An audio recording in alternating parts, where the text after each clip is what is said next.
अगर ठंड या बरसात शुरू होते ही आपको कफ, कोल्ड और चेस्ट पेन जैसी समस्याएं होने लगती है तो यह वीडियो आपके लिए है।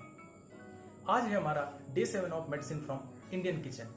तो हमें किचन से 1 चम्मच अजवाइन लेनी है और आधा चम्मच हल्दी। उसे 1 गिलास पानी में पकाना है और तब तक पकाना है जब तक 1/4 ना बचे। 1/4 होने पर उसे छान लें और रख लें।